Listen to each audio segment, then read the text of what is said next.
can't take the playoffs for granted, man. You can't do it. And the excitement that I have for tomorrow to hopefully get back to the finals one day, you have a path, maybe unlikely, but still, you kick off the playoffs tomorrow against a team I think you're going to beat. You're at home. I know all the other stuff with the Cavs. I understand every bit of where they were at, the injuries that they faced, all that stuff. I get it. But Ryan, there's something about the playoffs that you can just wipe that away. I close the door. You are into the postseason. And all my focus, all my energy is now starting tomorrow on the Cavs to beat the Orlando Magic. There are several avenues in the way that I think they can do it. I'm not selling the Magic short on what they do. There's some important areas we're going to talk about. There's important players we got to talk about. But there's nothing like playoffs, man. And there's nothing like playoff basketball. I know football is great. Playoff baseball is a hell of an atmosphere.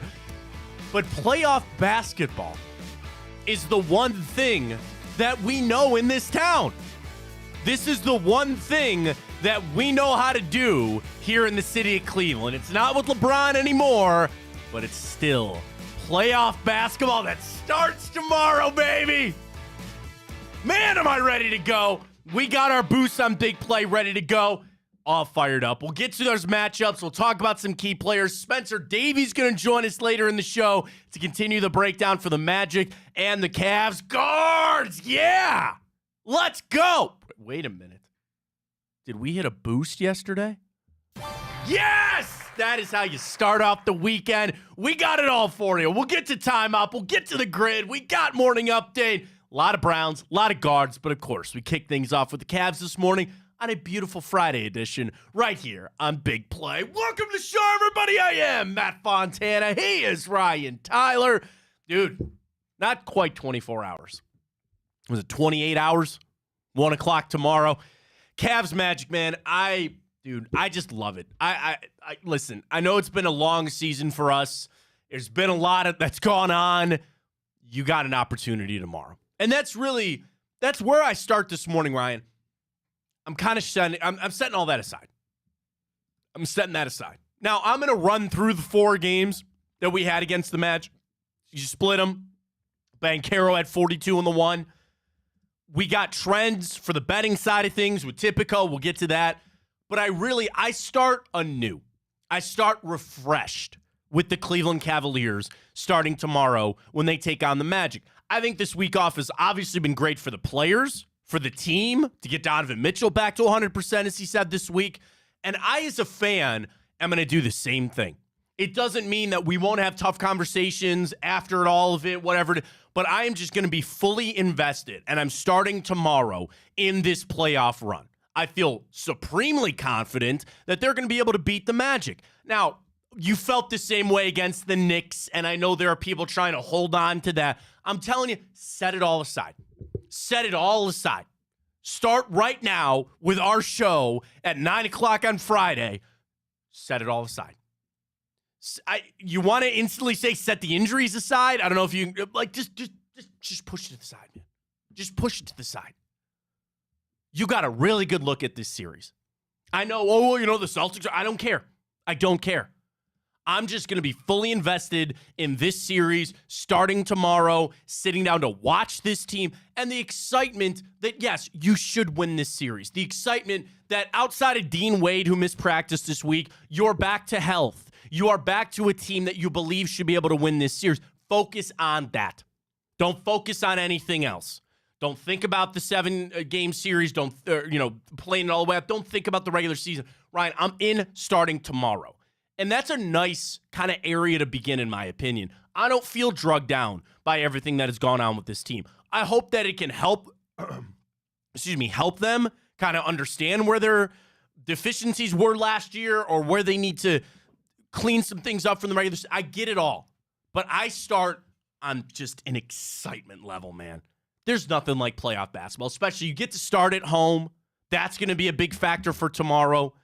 I love the Cavs. It's a 4.5 spread for tomorrow. I've got a lot of trends to get to later. but I'm feeling so good about this team. I'm starting right here. It's like I just woke up and now I'm all of a sudden a Cavs fan, right? That's how I'm viewing the playoffs. Regular season be damned. We're here. We're in it. You're the 4 seed. You have the home court advantage. Let's take care of business. Let's get after these guys. Do not let tomorrow slip away. Set the tone for this series. I know the Magic are probably sitting there having the same conversation. Oh, you know what they did last year. You know, the physicality part of it. Bring it. Bring it on. Let's go. Start it out tomorrow, right here at home. Set the tone and understand the Magic should not be able to sniff this series.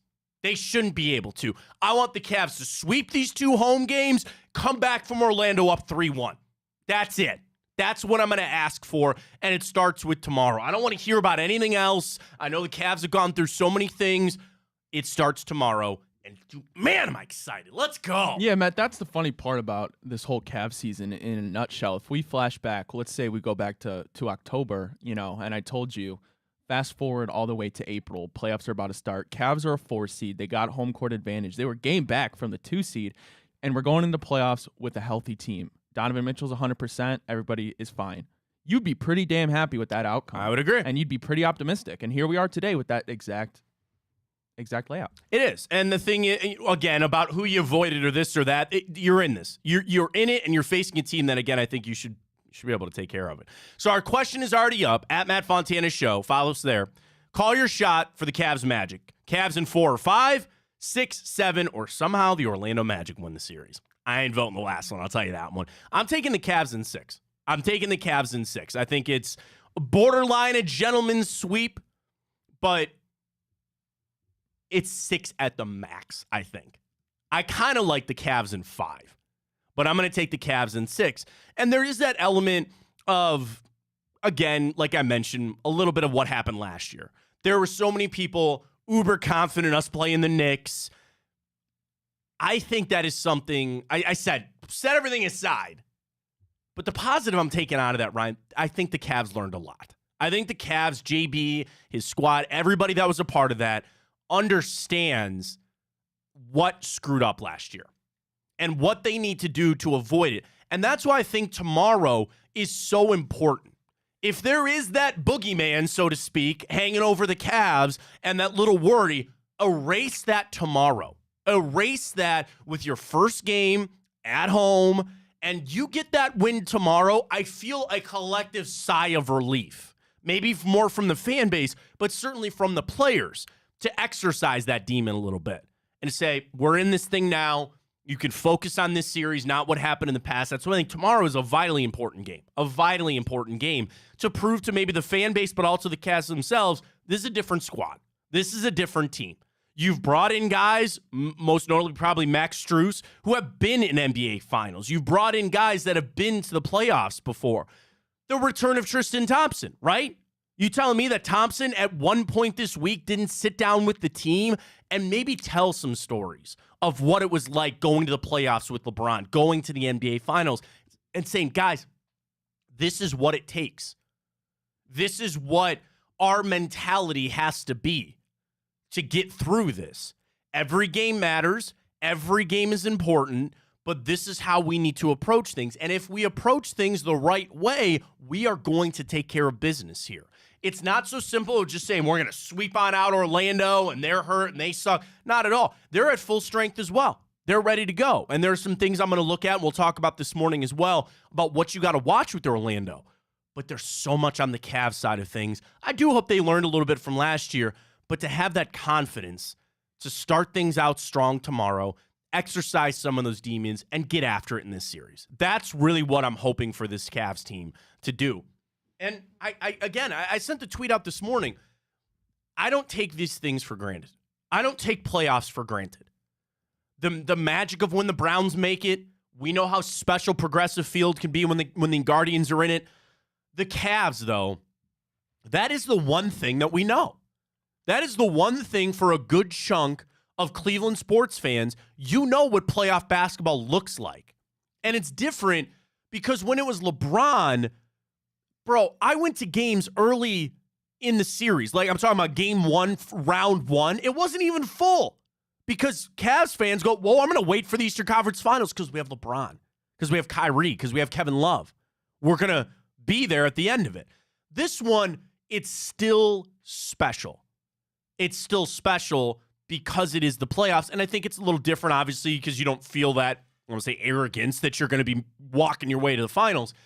But we know how to do playoffs here. We know what playoffs can be for this Cavs team and the home court advantage that the Cavs have built, because I do think it's there. I really do.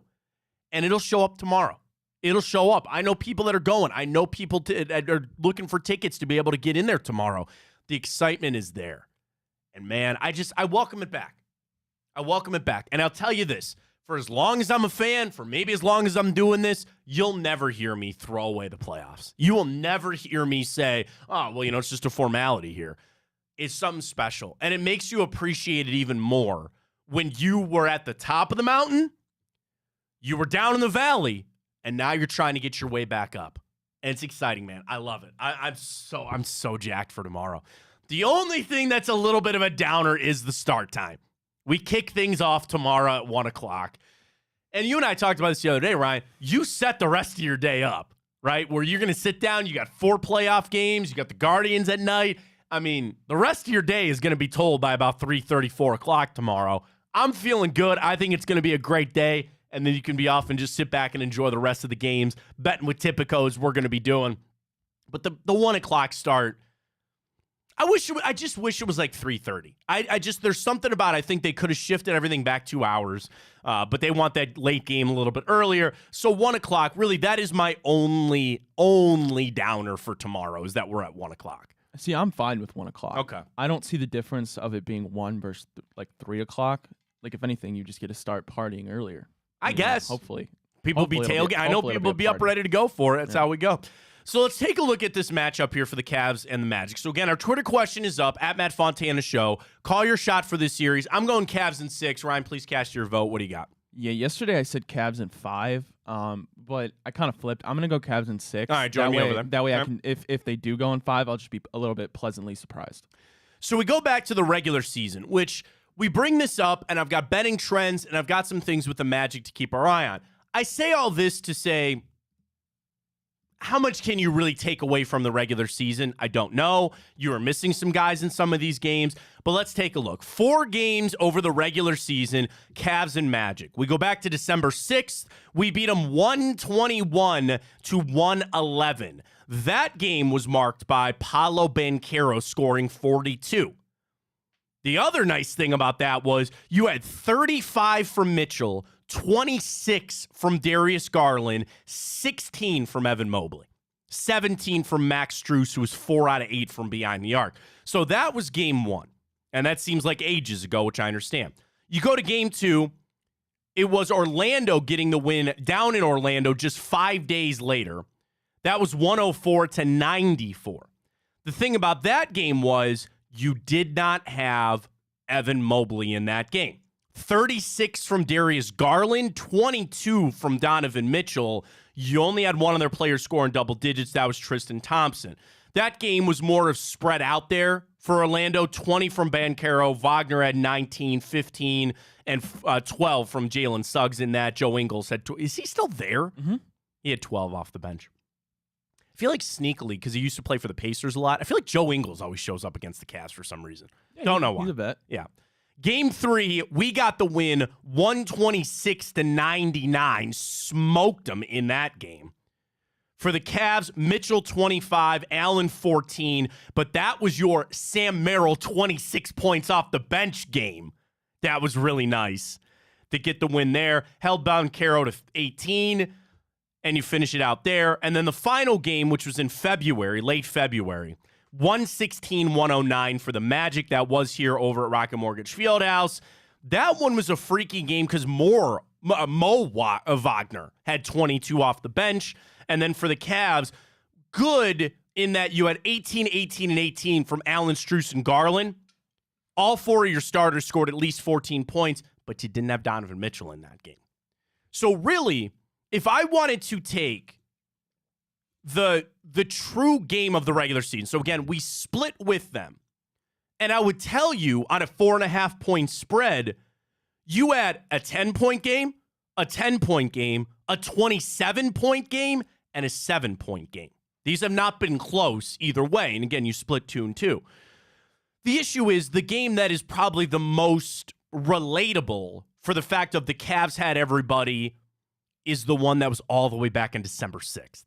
And that was the game that you won 121 to 111. You had 35 from Mitchell, 26 from Garland, and Banchero went off for 42. So there's kind of a dichotomy to say that was the furthest away game, but it was also the one that the Cavs were the healthiest and maybe gives you the best as JB sat down to try to figure out what this series, what this game tomorrow was going to be. That's maybe your best indicator, but Ryan, that was so far ago, it's hard to look to. The one thing that I will take out from that game is this. Do you approach it to let Paolo Banchero score his points and say, we're going to stop Suggs, we're going to stop the Wagner twins, or brothers, not twins, but brothers? Is that maybe your recipe? Then I also think about Evan Mobley. What is Evan Mobley's number one job in this series going to be? Lock down Paolo Banchero. He is built to do that. They're similar body types. Yeah, I'd have to admit Banchero's probably a step or two ahead maybe on the offensive game, but Evan Mobley is a perennial all-defensive player. That is one of the matchups. I want to talk about some of the other matchups coming up here. But as I look back on the games from the regular season, it's telling me take the Cavs on the spread because they're probably going to cover that. And I look at saying, what are the Magic going to do? The one, going back to that game, what I'm talking about, do you know the Magic were 2 of 23 from behind the arc in that game? Some of the things we're going to look at. Number one, three-point shooting. The Magic don't do it, and they don't do it often. This is a team that's going to get in the paint. They like their mid-range game, talking about Banchero and Wagner. They're not going to shoot a lot of threes. But then I think about what the Cavs were able to do in that game, Brian. They shot 42% from behind the arc. One of the big keys that I'm going to start watching tomorrow is the three-point shooting between the Magic and the Cavs. Are the Cavs the best three-point shooting team? No. Have they improved from where they were last year? Well, yeah, it'd be hard not to. They were so bad. I'm watching that a lot for this game tomorrow to see how much we're shooting, how much we can limit them. They don't really like to shoot threes. I think that's a huge advantage to the Cavs. Yeah, and this is where everything kind of does come back to a player like Darius Garland, because we mentioned if Jalen Suggs is going to be the primary defender on him, either him or Mitchell. It'd probably be on Mitchell. Yeah, it probably will be on Mitchell. But either way, who's ever guarding Darius Garland, we know the Magic that's how they got to the playoffs, is they're a very good defensive team. Now, it all comes back to Darius Garland, because if he's not making threes, that hurts, because JB's then going to have to, you're going to have to sacrifice. You're going to have to bring in a guy like Merrill. You're going to have to give George Niang minutes. But it all comes back because if Darius is making his threes and he's being a contributor on offense, then you can sacrifice a little bit of shooting and size and get another great defender in a Coro out there who can also help lock down Banchero. But to go back to your question, or not really question, but talking about Banchero, letting him do the damage, yeah, absolutely. You mentioned that 10-point win, Paolo dropped 42. I don't care. He can go out there and drop 50. Just limit everybody else. If he's going to make the tough twos and make it hard on you, I mean, that's what a great NBA player does. Then it just comes down to limiting everybody else. And if the Cavs can do that, then they're going to be successful in this series. Another thing I'm looking at is turnovers. So on the season, Orlando is the third best team in forcing turnovers. Here's the crazy thing, right? Would you not sit here and say the Cavs have a turnover problem? There are some games that we see and we're just like, oh my God. Pulled it up this morning. We're actually middle of the pack in turnovers, only 12.7. Here's another funny thing. Orlando turns the ball over actually more than we do. I think we're just prone to seeing a lot of costly in the wrong moment. That's a great point. That's a great point. It's not just that you have three. It's that they all came in the last 3 minutes of the game, and they were crucial possessions that turned it over. So that was an area that I was looking at, because a lot of people are going to jump on Orlando and their defense, right? The points they give up, their top 5. Oh, by the way, the Cavs are 8th in the NBA giving up defense. So really, this should be a defensive matchup. Tomorrow's 207.5.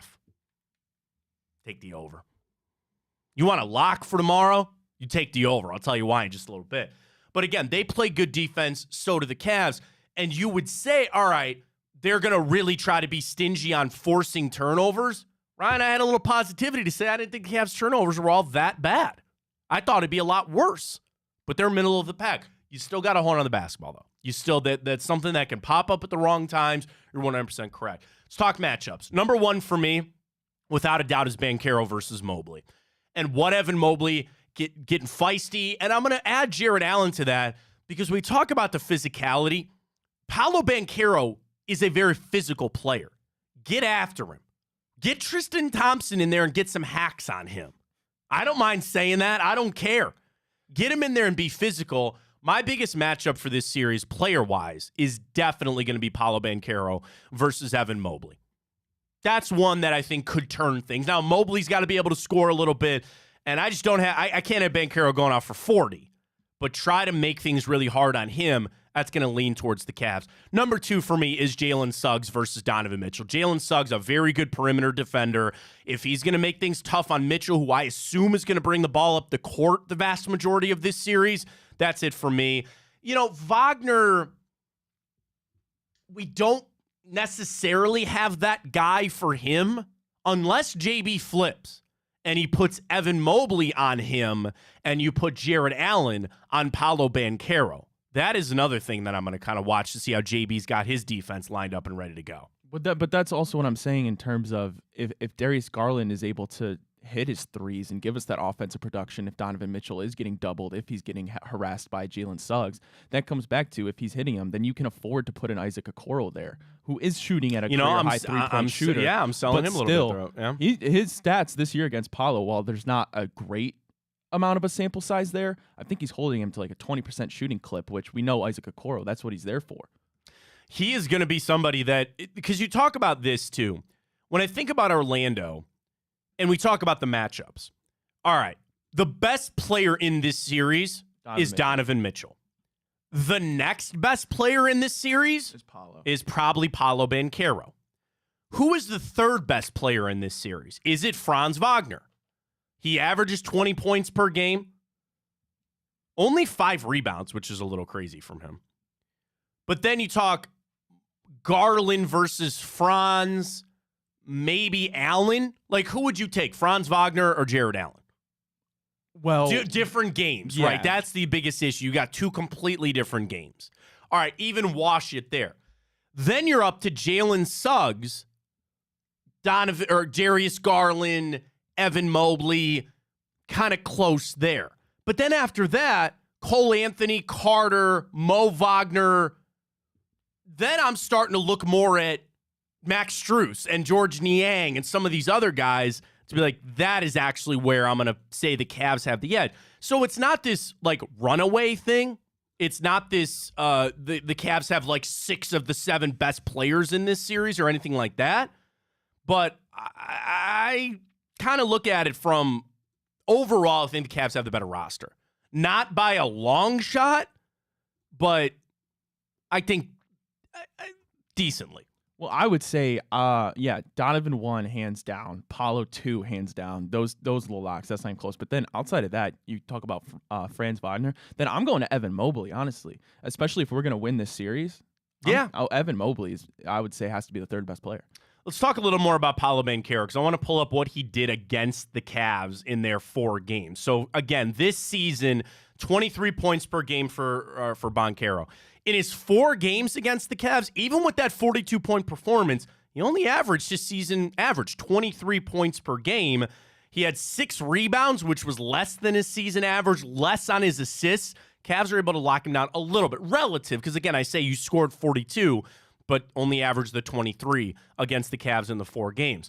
Some of the other things that I'm looking at for this series, too, we talked about the physicality. I need the Cavs to bring in. And you're also, I mean, say what you want, you have the coaching advantage. Jamal Mosley's never coached a team as a head coach in the playoffs. JB Bickerstaff at least has done that.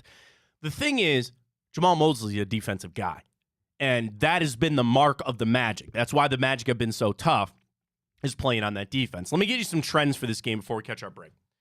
So the over-under is only 207, and I said slam the over. Here's why. Cavs, 9 of their last 12 games, over has hit. 8 of their last 9 games at home, the over has hit. And 4 out of their last 6 games against the Magic, the over have hit. Even for Orlando, the over is the play. They have hit 5 out of their last 7 games with the over, and their last 5 games on the road. So again, I like the Cavs minus the 4.5, but I really love that over 207. I love that. You normally say playoffs equal defense, and maybe that's why that number is so low. Again, two good defensive teams I get. But the trends tell you, slam the over. Some of the other trends, I'll start with Orlando. Just 4-8 against the spread their last 12 games entering the playoffs. 2-4 straight up in their last 6. And how about this? They are just 1-5 in their last 6 games over there at Rocket Mortgage Fieldhouse. You flip it over for the Cavs, not much better. Just 4-10 against the spread their last 14 games. 2-4 straight up in their last 6. And again, they have owned Orlando here at home. So I like it a lot from the Cavs, man. I like a lot with where we're at. Last 3 games spread for the Cavs and the Magic. So the Magic did win the 2 out of the last 3, but again, season split 2-2. Average points scored 110 for the Cavs, 106 for Orlando. So again, that would tell you easy on the over here. The Cavs 48% from the floor. The Magic 48% from the floor in their last 3 games. Cavs out rebounding them. And the 3-point shooting is kind of weird for the fact of the Magic shot 20 less threes in the last 3 games against the Cavs, but they hit almost as many. So they're shooting less, but there were some real struggles with the Cavs 3-point shooting from time to time. You could get me a little bit of Sam Merrill for this game. You could try to tell me that this might be a little bit with Sam Merrill to figure it out. So it's going to be exciting. I can't wait for tomorrow, man. It's going to be so great. We got you locked. We're going to talk to Spencer Davies a little bit later. Spin Davies on Twitter is Spencer's follow. So we'll talk to him in hour 2 coming up about this matchup, some other things I want to dive into. Continue to vote on our Twitter question, at Matt Fontana Show. Call your shot for the Cavs Magic series. We'll get more into the Cavs coming up, but we got some guards we got to discuss. We'll get to our boost. We got a little bit of the Browns. We'll hear back from Andrew Barry. We got it all for you here on a Friday edition here on Fontana. Big play. No, they're posting it. We'll get to our Guardians boost later. We hit it yesterday. Cookie was a little dicey. Got it, though. Was it Jimenez had a couple of hits? Yeah, lead off Jimenez. And then again, the under. Manuel Clase, man, shut it down. We'll get to our boost later. We do have a Guardians boost for today, but then we also have a lot of Cavs boosts up on Tipico for tomorrow. So we'll get you locked and loaded for that, folks. Tipico is where you want to bet. They got it all for you. Fontana 100 is the code when you sign up. And you'll be able to place your bets for all the NBA playoffs. We have a great promotion going. You place a $25 same-game parlay on any of the NBA playoff games, you will get a bonus credit for every 3-point shot made on the game. So you want my pick for tomorrow? Cavs over, Cavs spread. And if you want to mix in some other player props, do it. Place your bet on that. Potential for you to get those payouts for every 3-point shot made. We got the play-in tournament games tonight. We'll get to our picks for that a little bit later. We got Guardians. Everything you need. NHL playoffs. I placed a bet this morning on our guy Justin Lauer to go out there and win at the Fontana. I think the core, whatever it is. I know he's leading. So I put $10 on him this morning to get it done there with friend of Big Play, Justin Lauer, to get it done. The golf is there, folks. Tipico, everything that you need. The boosts, the props, they're there. Fontana 100 for the code. Here's what you do. When you sign up as a new customer, put that code Fontana 100 in. Deposit and bet $25. Oh, wait a minute. There's your other opportunity to double up. Make that $25 a same-game parlay on an NBA playoff game. You'll get the bet credits for every 3-point shot made, and you'll get your $100 in bonus credits when you use that code and when you sign up. Terms and conditions apply. If you have a gambling problem, please call 1-800-GAMBLER. Double up. Cashback rewards. The best in the industry. The best in the industry. I just hit one of my parlay ones this week. Tipico. Fontana 100 is the code. Oh, Ryan, you wizard! That's some good karma for us today. Let's go. Guardians going to go for 2 in a row on our boost. Lay it out first, Ryan. What do we got? And the total boost. Already, well, we're rocking with the brothers today, Matt. Yeah. Over 1 hit for Bo Naylor, 1 RBI for Josh Naylor, and Guardians -1.5. I love it. Tipico boosted it up to +438. I love it. Get signed up right now. I'm going to do it for everybody. Here we go on Tipico. Boom. Done. Get it done in the break. Get your bets in with us on Tipico using that code Fontana100. Let's catch our break. I want to talk some more Guardians, and we'll hear from Andrew Barry. He spoke yesterday at his press availability. I guess I got as close as I could to the restructure question with Watson. We'll hear from that. We got plenty of Browns, guards, Cavs. We got it all for you on a Friday edition Fontana Show. Big play. Stay with us. Well, how do they know I'm doing this? Did somebody leak this out? It's social media. Oh. It's just, that's the way social media works now. I thought maybe you were just running that yap.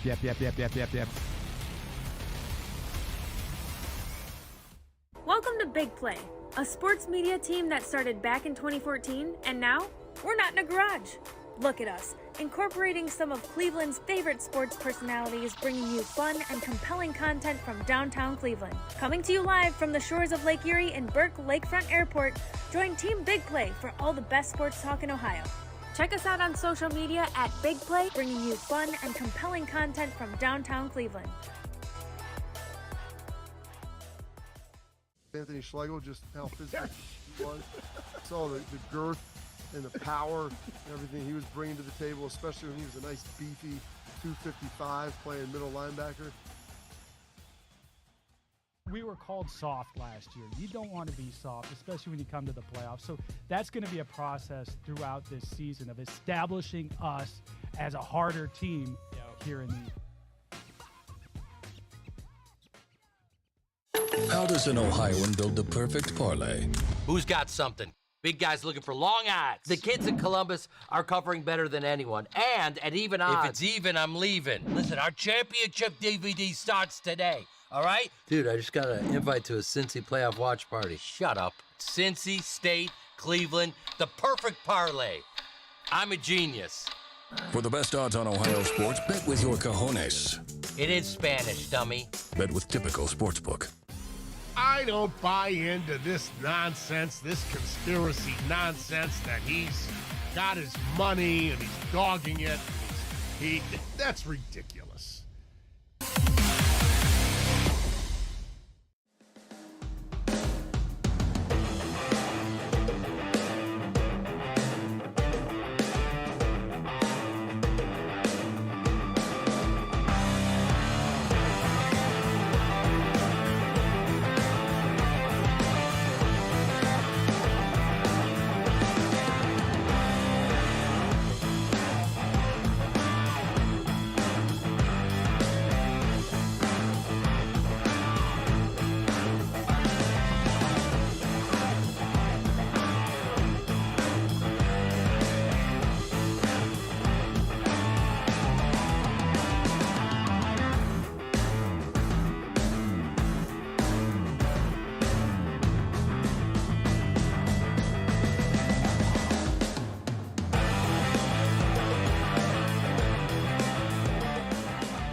Welcome back, Fontana Show right here on Big Play. Drops follow, Instagram, Twitter, YouTube, Twitch as well, at Matt Fontana Show. We're all there. A lot of Cavs we'll get to as well. Again, hour 2, Spencer Davies going to join us, get a little insight on this Cavs Magic game matchup for tomorrow for the series. We got it all. But let's dive into some Guardians. I got some Browns away from Andrew Barry in just a second.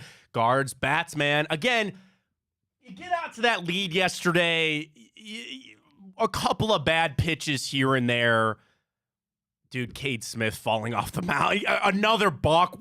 Find me a time where, let alone twice in a week, let alone twice in a season, that a pitcher balks home a run.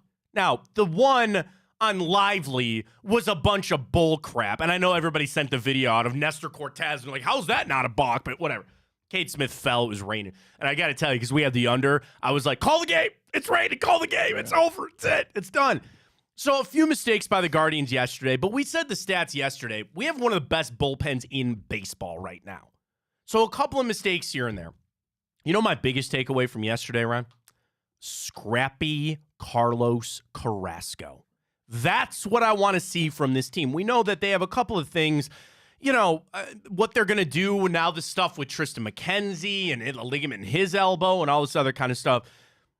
You got to have some of these guys step up as your fifth starter. And I'm fine with Carrasco. That line yesterday, 5 2/3, 2 runs, good. That's it. That's all I'm going to ask out of him. I think you mostly ask that out of any starter, right? You get the win, give up a couple runs over 5 2/3, you're in for that all day. The thing is, you got a couple of guys that maybe you'd ask that of. You're missing your ace. You're missing the top rotation, just blow these guys away. He's going to get a win more often than not type of guy. You're going to have to be scrappy with your rotation right now. But the fact that you're continuing to hit, top of the lineup getting it done yesterday, you're manufacturing runs. I love where this team is at, Ryan. I do. And even yesterday, trying to give it away, Clase shutting the door is never a question. I love where this team is at. I'm happy with yesterday's win. I am. Yeah, it's been super impressive. Probably for me, the most impressive part about this whole season, outside of the sticks coming alive, which is great, has been our bullpen. And that's to nobody's surprise. They've kept us in games. They've won us games. Clase's been great outside of a few little ends there, but we ended up winning those games that he kind of quote-unquote blew, so that was fine. But it's the fact that our bullpen has been able to come alive. I mean, we're yet to get 7 full innings out of a starter yet this year. I'm waiting for that to happen. I don't know when that'll be, but it kind of seems like that's just going to be the MO of our season this year because we lost Shane Bieber. Maybe Gavin Williams will be that guy to do it when he comes back, but our bullpen has been absolutely amazing for guys that have been a little bit underwhelming, like the likes of Logan Allen, Tanner Bybee, and now this Tristan McKenzie news. The bullpen's going to have to keep doing what they're doing. Hunter Gaddis is bringing out the Gat, man. He looks amazing. He looks so much better now that he's just in that bullpen role, man. That was a good move right there. Cade Smith, you mentioned, came back to earth a little bit. He was amazing. Maybe Boston just got his number. I don't know, but I expect him to bounce back. And then other guys. I mean, it's been absolutely incredible, and I guess that's credit to Carl Willis and credit to Stephen Vogt, who have been able to navigate that. They've done an absolutely incredible job so far. I'm asking for a sweep of the A's. They are lowly. They're bad. They're not good. You're at home. Get a little momentum going. Get a little go. I think they have had plenty, certainly. Go ahead and sweep out the A's. Go there, and you start tonight by saying, we are a much better baseball team than you. We're going to show you that. So it's going to be an exciting weekend of sports. Not only Cavs, but the Guardians, which I love. All right, let's get to the Browns. And Andrew Berry spoke yesterday during our show. So we yesterday tried to navigate through some of the quotes that he had. And I kept sitting there and go, where's the restructure question from Watson? And it's not that I would expect Andrew Berry to give every little detail on where he's at with Deshaun Watson's contract, but it's like, I felt like that was a miss. I really feel like that was a miss yesterday. So with that being said, Ryan, we got about as close as we could get to a Watson contract question yesterday. So there's a few other things that we'll get to, but we start with that one. So shout out to Jeff Shudell. Jeff asked a question about assessing the Watson trade, and he said that Jeff's question to AB was, Andrew, you viewed this as a 10-year horizon. So are you talking about another contract with Watson when you say 10-year horizon? Here's Andrew Berry talking about the deal, audio, video, courtesy of the Cleveland Browns. A 10-year horizon. I'm talking about as like, I think the one thing that's pretty unique about the quarterback position in our sport is, you know, when you find a good one, they're typically with your franchise for a long period of time. So when I say 10 years, maybe I didn't mean it quite as literally as you're taking it, but for a very long period of time because, you know, that player at that position, you know, can really anchor your franchise and anchor your organization on the field. So as we think about it, it's less about, you know, a yearly fluctuation, but very much with a long-term focus. Because look, quarterbacks, I mean, they're not all Tom Brady playing until they're 45, but you know, quarterbacks in this league, they play to their mid and late 30s, and that's an incredibly you know, valuable player to have. It's Andrew Berry, sound courtesy of the Browns. He's right on what he's saying, but you don't know if you have that guy. Again, the whole essence of the question was the 10-year view of Watson with this restructure that I'm just all not up in arms about, but it's just a big thing that I'm looking at. Ryan, that works if you have a franchise quarterback. We just don't have the answer to that question yet. And I think that's got to weigh on Andrew Berry. How could it not?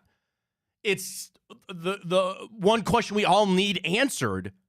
That works if you know you have your franchise quarterback. I don't know the answer to that question. So in hypothetical, yeah, that's what you would do. If you had Deshaun Watson come here and he put up 2 years like Patrick Mahomes or like any of these other top quarterbacks, we're not having a debate. We know that. You know that. I know that. It was a nice sidestep of the question. Where basically Andrew Berry was saying, yeah, when we traded and did the deal with Deshaun Watson, we viewed this as a 10-year or a multiple-year thing. There's no way they can't sit here today and not wonder if that is still the plan, which is, again, why I don't think they've done the restructure yet. So it was a good job. AB's great at not, you know, giving non-answers and all that kind of stuff. But what he's saying is, yeah, the plan is still that, but we're not enacting that, in my opinion. You don't have an extension for him yet. You're not restructuring yet because you still just don't know. Yeah, I mean, in a hypothetical world where for some reason Andrew Berry had to make the decision before this season started and what Deshaun does, if he would extend him, if he for some reason had to do that, of course, everybody would be screaming at him, don't do it, and he probably wouldn't do it. But the reality is we do get this a year. And let's say Deshaun Watson does go ball out, Matt. I did want to ask you this. Obviously, you're in year 3 of a 5-year deal, so I don't think no matter what, an extension after this season, would you say, it would probably be next season, right? Unless he goes out there and plays really well. And that's what I'm saying. So I wanted to ask you, and maybe this is a tough question for you to answer right now, what's that bar look like? Let's say somehow Deshaun Watson rights this ship. He makes that contract look worthy. What's that bar? Is it an AFC championship game? Is it a Super Bowl appearance? Is it a ring? What does that bar look like for you? Okay, I think it's multiple level. Your question is right on. You're asking, what do you need to see from Deshaun Watson this year to prove that he's the guy? And I just want to preface this. I ask you this because right now, the idea of extending Watson, it does sound far-fetched. It does seem idiotic because he hasn't lived up nearly to that deal. But there is still a reality, and that's getting lost in it, that he does bounce back from this injury and return to form. And that's what everybody's hoping for. Right, we all hope for that. First, number one is he plays 17 games or 16 if they sit him in the last one. My number one thing is he's got to play. I need to have him on the field. Then it is certainly the play and how he looks, and we'll all watch that. But then I think a playoff win. If you really wanted to boil it down, you would say, I know I can make the playoffs and lose with this team. We did that without Deshaun Watson. So what I need is Deshaun Watson to prove he's the guy to win a playoff game. He's the guy to not only get us there, but then for us to win a playoff game. So and I think that's where it starts. I'd like an AFC championship appearance. That'd be nice. Because again, when I start making comparisons, right or wrong, different teams year over year, I get it. I know I can get to the second round of the playoffs too. I did that with Baker Mayfield. What I thought Deshaun Watson was here for was AFC Championship and Super Bowl. And people might instantly come back and say that's unfair to put that on him, with Ryan basically thinking about this as his first season. If you really want to look at it from that standpoint too, this is almost like it's Deshaun Watson's first season for the Browns. And I've been waiting for 2 damn years. People hang you from the rafters for saying that. I'm just saying, it's almost like this is year one again. Over and over and over again. We threw away the first year because of the suspension. You throw away last year because of the injuries. It's almost like they've paid, what, $60 million for him to just now start? To have a cap hit of $60 million this year for just now to start? It's kind of what it is. So the bar for me is at very minimum a second-round playoff team. Or go ahead and get the bye and walk your way to the second round. That's fine too. But then the money comes in. Yeah, how much do you want to restructure or what the deal looks like? That's where I think it starts. So AB saying, yeah, of course, the idea is still there. The plan that we had is still there. We just need Deshaun Watson to come up on the other side of this plan. And it's just people don't like to hear that. But the reality, it is what it is. But the reality is, it is what it is, and they got to stick to that plan. You can't just reverse course. No, you're right. 100%. At this point, you don't deviate from the plan. Now, next year, we're having a whole different conversation. Trust me, buddy. We'll be there. You're right. You're 100% right. And we'll have plenty to chew on after what happens. I get it. There's no point. You didn't see Ryan. He literally just went up and went like that, right? I get it. But don't they cancel each other out, Ryan? Well, I can't cross my fingers. I know. Oh, did I tell you that? Yeah. I think it's one of those. That's why I had to drop sign language. Really? Well, because I guess I can't do my finger. I took 2 years of sign language. I wish I remembered more than I don't. I took 2 years in college. I thought it'd be cool. I can just do my name. That's about it. I can't do anything. You're better off than me on that. But with Watson, there's no point in deviating from the plan right now. Now,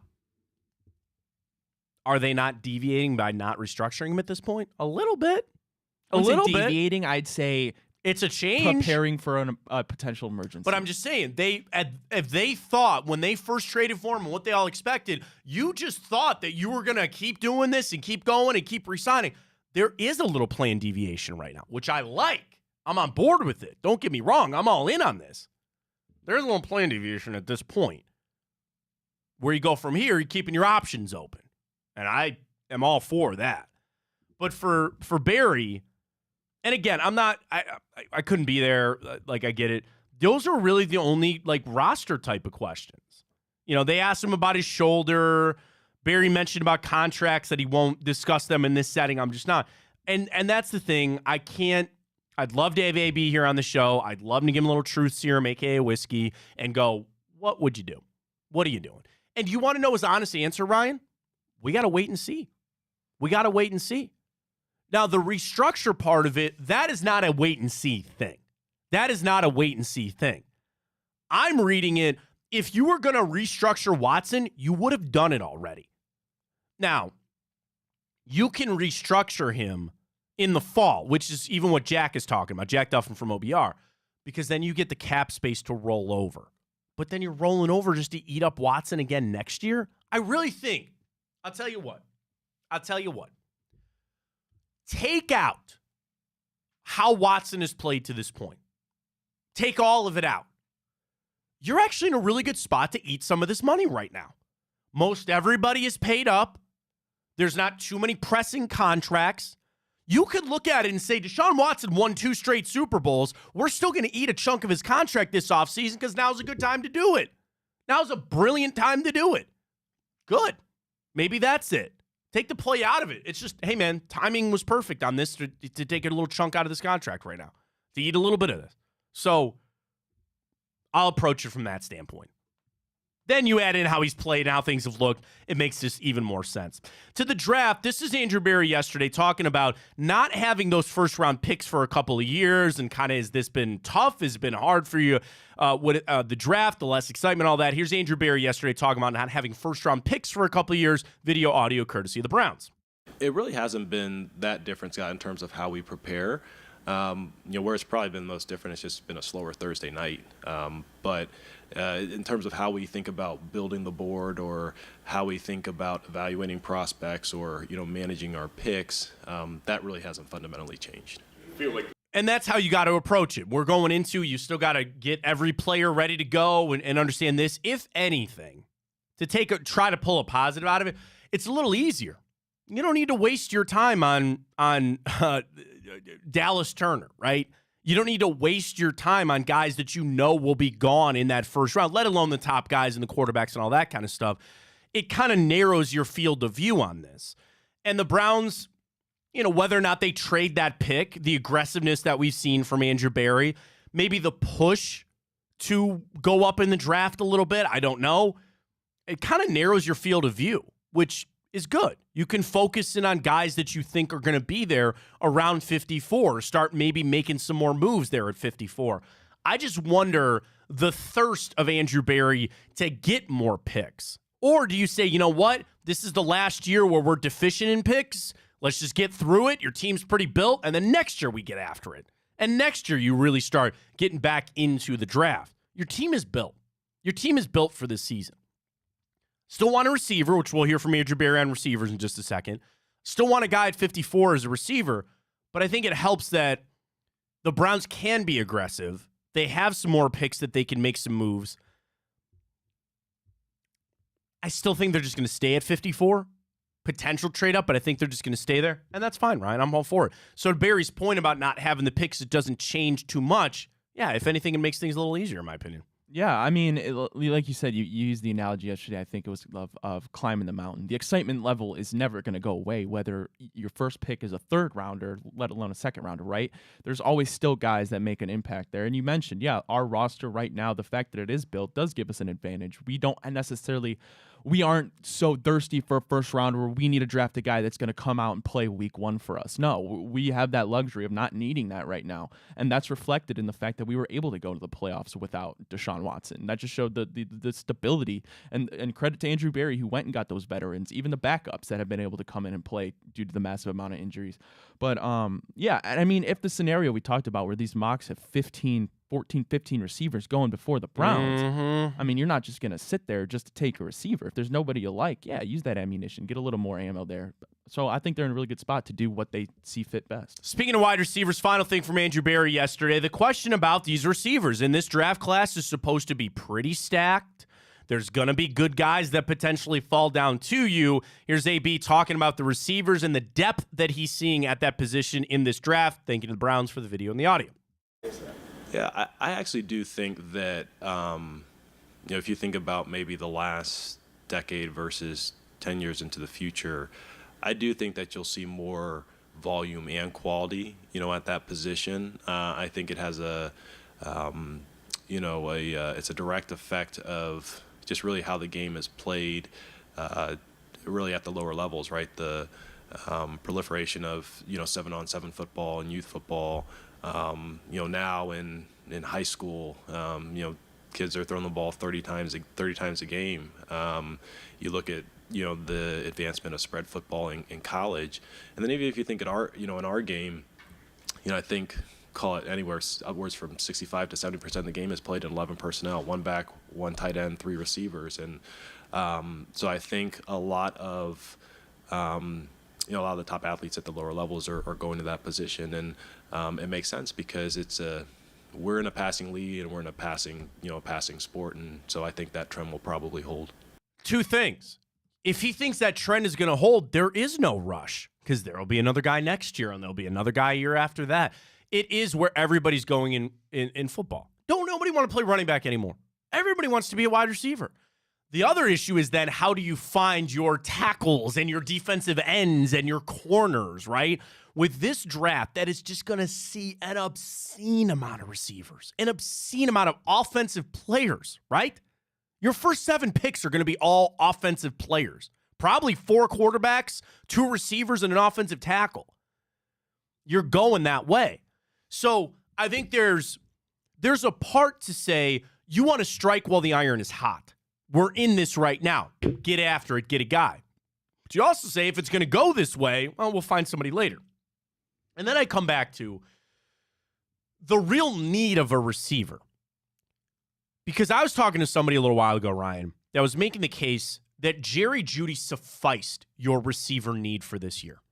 Where if you told me that you had 2 guys, your starting number 1, your X and your Z, are going to be Jerry Jeudy and Amari Cooper, with your third receiver being a mix of Elijah Moore and Cedric Tillman, that's not that bad.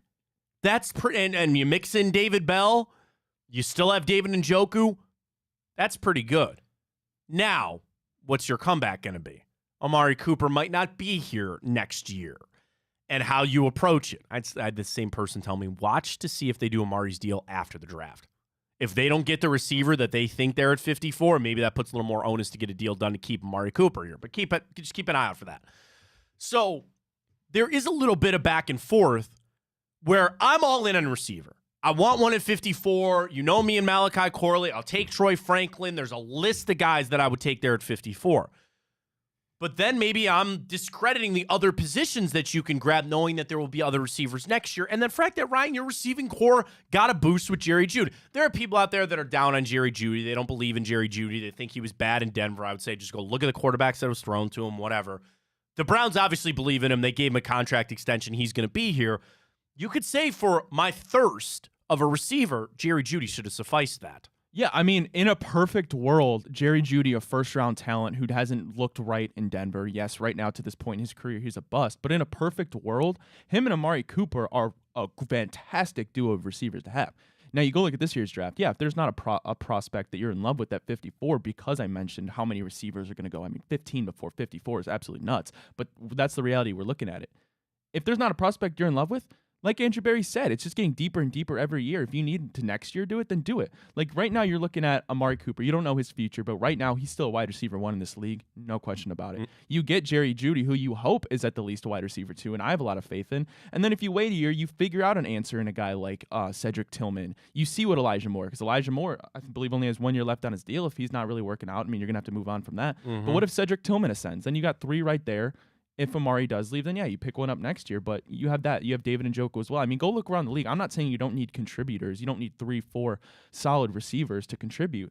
But go look at the teams. I mean, let's not pretend like there's these I'll go wide top receiver heavy. threes. I'll go top heavy all day. I'd rather take an elite guy. And we're in the situation where we have the luxury of David Njoku, who let's hope with Deshaun Watson can replicate with Joe Flacco, you have a top 5 tight end right there. Yeah. Let's not pretend this narrative that we're lacking receivers. We're really not. Sure, maybe some haven't ascended to the level we expect yet, but that's what you hope Jerry Jeudy's for. Yeah. Around the league, I'm not looking at teams that have 3 receivers that I'm amazed by. Really, no team has that. It's usually one amazing, one okay, and yeah, you have your teams that have 2 great guys like Everybody the got Bengals. drunk on the Bengals. That's Everybody what it looked at the was. Bengals like, oh my That's what God, it was. look at that. But But again, a lot of these other great teams, I mean, give me their top 2 receivers. They're not I would almost take Amari Cooper and Jerry Jeudy over 80% of them. well, and who's throwing to Jamar Chase, T. Higgins, and Tyler Boyd? That's One what of the I'm best saying. quarterbacks in the NFL. Like yes, the Bengals are an outlier. T. Higgins could be a wide receiver 1 on probably over half the NFL teams. I'll give you another one, right?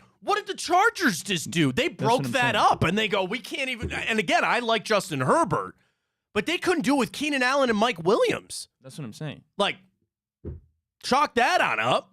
So as much as How I bad would are like the to see a Chargers going to be receiver, this year? I think the Yeah. Chargers might suck really bad this year. they probably will.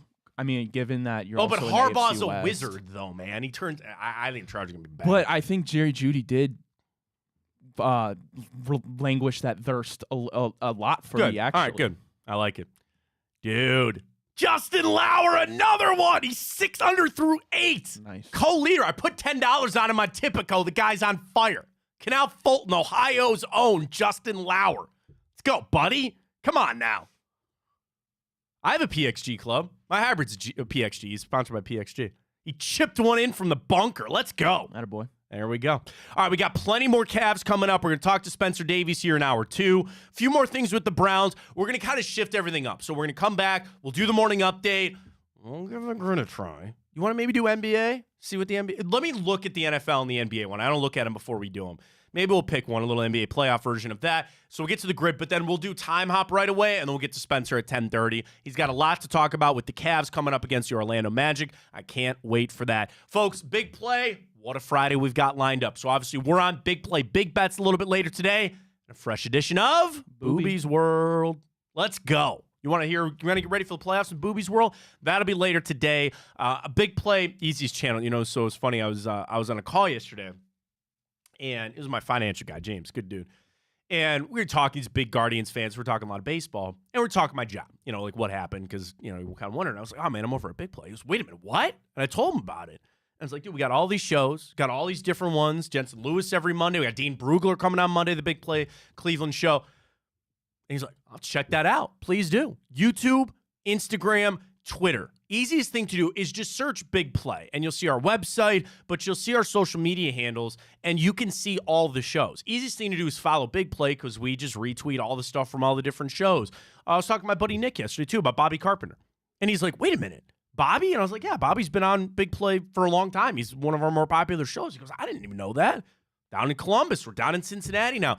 Building something here. Doing something here. And we were getting scarily close. That's not a word, but I'm just saying. We're very close to a brand new announcement and a big thing we've been working on. A brand new way for everybody to consume our content here at Big Play. So we always appreciate your support. We're up on Twitter, Big Play, all the shows, all the channels are there. Check us out when you can. All right, let's catch our break. We come back, rapid fire. Morning update, time hop, grid, Spencer Davies, all comes your way, hour 2. Stay with us.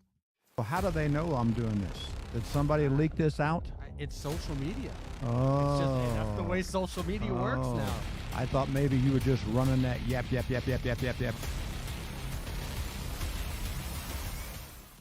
Welcome to Big Play, a sports media team that started back in 2014, and now we're not in a garage. Look at us, incorporating some of Cleveland's favorite sports personalities, bringing you fun and compelling content from downtown Cleveland. Coming to you live from the shores of Lake Erie and Burke Lakefront Airport, join Team Big Play for all the best sports talk in Ohio. Check us out on social media at Big Play, bringing you fun and compelling content from downtown Cleveland. Anthony Schlegel, just how physical he was. You saw the girth and the power and everything he was bringing to the table, especially when he was a nice beefy 255 playing middle linebacker. We were called soft last year. You don't want to be soft, especially when you come to the playoffs. So that's going to be a process throughout this season of establishing us as a harder team here in the How does an Ohioan build the perfect parlay? Who's got something? Big guys looking for long odds. The kids in Columbus are covering better than anyone. And at even odds. If it's even, I'm leaving. Listen, our championship DVD starts today. All right? Dude, I just got an invite to a Cincy playoff watch party. Shut up. Cincy, State, Cleveland, the perfect parlay. I'm a genius. For the best odds on Ohio sports, bet with your cojones. It is Spanish, dummy. Bet with Typical Sportsbook. I don't buy into this nonsense, this conspiracy nonsense that he's got his money and he's dogging it. That's ridiculous.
Are you going to bring up Tom Brady? No, I was not. Okay. Ryan this morning sent me the video of Tom Brady running because he thinks that he can come back. And I go, he looks like a 47-year-old guy. He couldn't even run when he was in the NFL. He doesn't need to run. What does he need to run for? All right. Ryan thinks that if Tom Brady came back next year, he'd be a top 15 quarterback in the NFL. We differ very much on that opinion. But he sent me the video. I figured he'd have it in there. You got Swift and Post Malone. People aren't happy. Aren't happy? I don't know. I had somebody text this morning and say that song wasn't very good. I don't know. Oh. Ryan's got the morning update. He's got all the stories. Let's get to it. Ryan, take it away. All right. Well, general manager for the Browns, Andrew Berry, spoke yesterday. He talked about Deshaun Watson contract, not as much as Matt would have liked, but a little bit. He got to it. He talked about wide receiver depth, and he also talked about what did he talk about?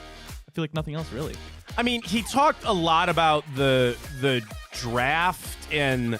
Again, wide receivers, the top 30 visits. There's questions about, the kickoff. And I ain't knocking the reporters, man, but I'm just saying. Really, that was it. The percentage pick. He was asked a question about hitting on the receivers and hitting on so many picks and all that. It's the pre-draft presser. So normally you're sitting there asking your general managers what their plans are or what they like about this prospect or things like that. But the Browns don't have a first-round pick, so it's kind of hard to do that. So, I think it was fine. Again, what are you going to do? Pin him down and yell at him until he tells you what he's going to do with Deshaun Watson's restructure? I don't know. So, I think that was fine. Biggest thing, his thoughts on the receivers, his thoughts on the offensive tackle position. He's not trying to give away Greg Newsome. Those are some of the highlights out there, and he didn't rip a fart like Trent Baalke. So, I guess that was a win for Andrew Berry. Wow. Did you see that? Yeah, I did. Excuse me. Come on. Trent, what are you doing? And he literally was like, excuse me. Was he nervous or something? I don't know. But he didn't do that, so I guess that's a thumbs up. Good job press conference there from Andrew Berry. The Guardians start their home playoff series. Look at me, not the Cavs. We'll get there, Ryan. Don't you worry about that. You're just fine. The Guardians start their regular season series against the Oakland Athletics tonight at home. First pitch slated for 7:10. Tristan McKenzie gets the nod, although he mentioned he's dealing with a UCL. So that's I read the Athletic article, man. He's got a torn ligament in his elbow.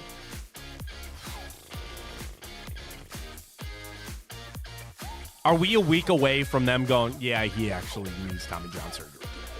Seriously, are we a week away from that? And the trend when Strider went down and when Bieber went down, everybody's freaking out about Tommy John and all that kind of stuff. It should that in the last 5 years, find me pitchers that haven't had to deal with it. Guys that get it a second time. It's just insane. And you try to bite the bullet and say, well, you don't really need him. We'll strengthen it up. Bro, I just put it this way. If you need to go get an MRI in your elbow, just go get the surgery the next day. Like, there's no... I'm not a doctor. I'm not James Andrews doing these things. Find me somebody that says they're going to try to avoid Tommy John that actually avoids Tommy John surgery. When you find me one, it might be the first. Once you have these problems, you think pitching is going to solve that? You think pitching is actually going to solve the issues that you have with your elbow? And the thing about Tristan McKenzie, he had a lot of injuries in the minor leagues. And his first full year up here, when he was stellar, everybody goes, wow. But a lot of people are also going, we're actually more impressed that he stayed healthy. And then lo and behold, what happened? The thing is, Tristan McKenzie's a lean guy. You know, he's pretty thin. They call him Sticks for a reason. And that fact, and this is completely unfair, but do you want to know a guy that never really seemed to struggle with elbow or shoulder issues? Bartolo Colon. That, and Aroldis Chapman. And Aroldis Chapman was throwing harder than everybody. Have you ever seen Aroldis Chapman not in a baseball jersey? He looks like he's on steroids. And I'm not saying that he is. He is a hulking human being. And the mechanics, and he's a reliever, so that's different. I understand that. But, like, when you see those slow motions of guys with their it's insane to see what pitchers do to their elbow. And do you not feel like we're dealing with like a ticking bomb here too? That we're just waiting for the inevitable that we get the press release that Tristan McKenzie's going to have to go out Tommy John. And then you're going to need another guy. I wouldn't be surprised by it. I'm not. I wouldn't be surprised. Keep the bats hot. Keep the pitching going. Like, I'm going to watch Tristan McKenzie tonight and say, how's the elbow? What's going on here? There's a reason I didn't put him in the boost. His over-under was 4.5 strikeouts. But damn, man, it is the ace. I'll take that on the side bet. I'll take a 4.5 over there for Tristan McKenzie. Get it done. Get it win. The A's stink. Treat them like they stink. And beat them on up. Get a sweep here on the weekend, and I'll be feeling really good about the Guards. The Cavs have one more day of prep before they take on the Orlando Magic in the opening round of the NBA playoffs. They open up as a home point 4.5 favorite against the Orlando Magic as they will be at Rocket Mortgage Fieldhouse tomorrow, 1 p.m. Can we get an update on our Twitter question, please, Ryan? We're asking everybody, call your shot for this series. What do we got? Alrighty, 50% Cavs in 6, 20% Cavs in 4 or 5. Nice. 17% Magic win. All right. And lastly, Cavs in 7, 10%. There you go. Mike has a good tweet here. He goes, Ryan, you're too young to remember when Bartolo came up, but at one point he looked like Tristan McKenzie. Yeah, I mean, I've seen over the years, yeah, it happens. But Bartolo, the picture of athletic prowess there. Home run hitting Bartolo. I was going to say home run hitting. Don't sell him short on that. But yeah, I mean, like, Cavs, I feel real good. I'm liking where they're at. We're about 20 minutes away from talking to Spencer Davies, get his insight on this series. I'm liking where the Cavs are at. I am just so excited for tomorrow. Let's go. Get it done, Cavs. All right, Matt. Well, the day is upon us that we've all been waiting for. The album, The Tortured Poet Society, finally... Taylor has graced us with another album. I'm yet to listen to it. I probably won't unless I'm forced, to be honest with you. No shade against Taylor Swift. Just not my cup of tea, but it is already taking not only America, but the world by storm. So I had a text with my buddies this morning because apparently everybody listened to the one that she did with Post Malone. Fortnite, it is called. And, like, the game? Correct, honestly. Yeah. Okay, cool. Different spelling, but yes. Okay. Latest release. I'm on... Apparently, there's a Travis line in there somewhere. There's 31 songs. Yeah, she announced at 2 a.m., Matt, that it was a surprise double album. I'm on Spotify. I wish I could see, like, how many people have listened to it already. You know what I mean?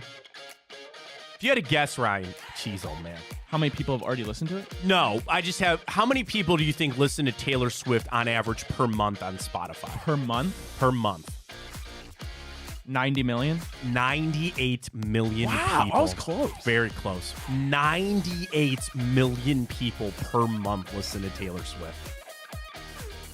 I'm going to go. How many people have listened to Dead? What is it called? The Tortured Poets Dead. Society. I almost said Dead Poets. or is it not? Maybe not society. I don't know. Tortured Poets something. Poets Club, maybe? Tortured Poets? I don't. Tortured Poets Department? Department, that's it. Because it's Dead Poets Society. Dead Poets Society is what I keep thinking of. I'd love to know how many people have already listened to it. Is Post Malone over? Like, not over, but it sounds like he's shifting. Like, he's not the same Post Malone anymore. You were too young, man, when he first hit. What do you mean I was too young? Well, were you in college? I was like 2015. No, you're tripping. When did Post Malone take off? Post Malone probably in like 2017 dropped, or 2016 or 15, dropped White Iverson. About 20, yes, dropped White Iverson, but he didn't pop off really until he Beer dropped. Bongs and Bentleys was 17. Yes, 17. Yes, with that's when Congratulations with Quavo took the world by storm. Yeah, that was a good one. So I was not too young. I was a junior in high school. Okay, all right. I'm not all a baby. right, all right. I mean, so you sure. That seems to be prime Post, right? That and Beer Bongs and Bentleys was That's what I'm talking about. I think Rockstar, 21 Savage. Come on. Yeah. I don't know. I don't like. That's not necessarily my genre, so to speak. But that seems to be because I had people telling me like, "Oh man, Post Malone's not the same anymore." I mean, he's definitely different. He's a lot skinnier. Down Bad. Florence and the Machine. Do you know how many people probably are lining up just to do anything with Taylor Swift? Oh, yeah. Because you heard stories like there's a famous interview with Eminem. I think it was Eminem or it might have been Dr. Dre. And they asked, like, somebody wants to, collab with you on a song. And they go, $500,000 for a line. $500,000 for me to come and sing a line of your song.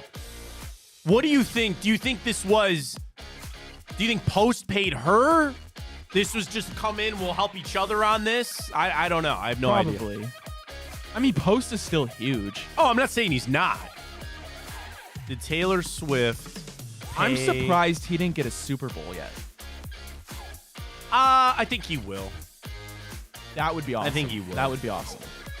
All right, this is from the Rolling Stone. I gotta subscribe. Okay, I'm not gonna complain about subscribing because I get that side of things, but I'm not subscribed to Rolling Stone.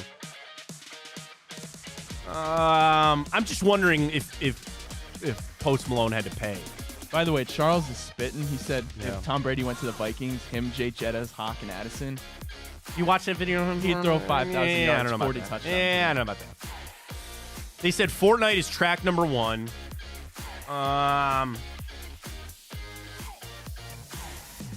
Yeah, they didn't release any songs before they just let the album go out. God, I'd love to know how many people have listened to it already. What is it? Tortured Poets Department. We got to get rolling, man. I know. I'm just all in on this. Hey, best I got for you. You want some YouTube on you? Sure. Tortured Poets Department. Just a video on YouTube was released 10 hours ago. It's got 1.8 million views. That's it, honestly? I thought it'd be more than that. 1.8. Fortnite with Post Malone released 10 hours ago on YouTube, 2.5 million. Yeah. 2.5 million. So, all right. There you go. Good. I'm not going to listen either, so I don't know. I'll figure it out. Well, you know what you'll be putting in Time Hop this day next year? What? Taylor Swift released.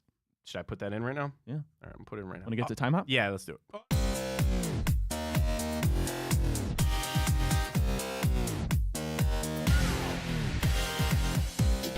What's it called again?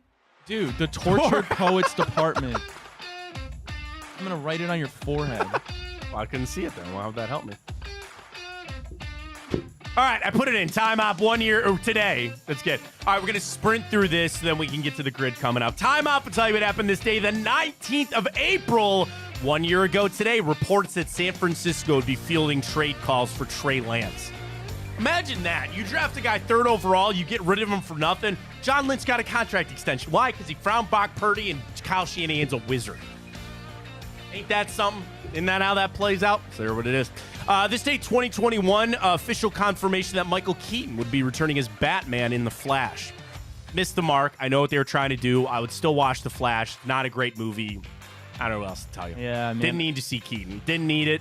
I'm just saying, Grasping man. at straws. I understand this is going to be a quote-unquote bad take, but I did watch the second Batman with Michael Keaton, Danny DeVito. Batman Returns? Didn't do it for me. Well, it either does or it doesn't. That's a really kind of Tim Burton getting really into it, you know. So it was like, what are you doing? A little dark, a little trippy. Michelle Pfeiffer kills it in that, though, as Catwoman. She's so good. DeVito, super creepy as Who's the best Penguin. Catwoman? You got Zoe Kravitz, Anne Hathaway, Michelle Pfeiffer. Well, and then we can go back to Lee Merriweather, Eartha Kitt.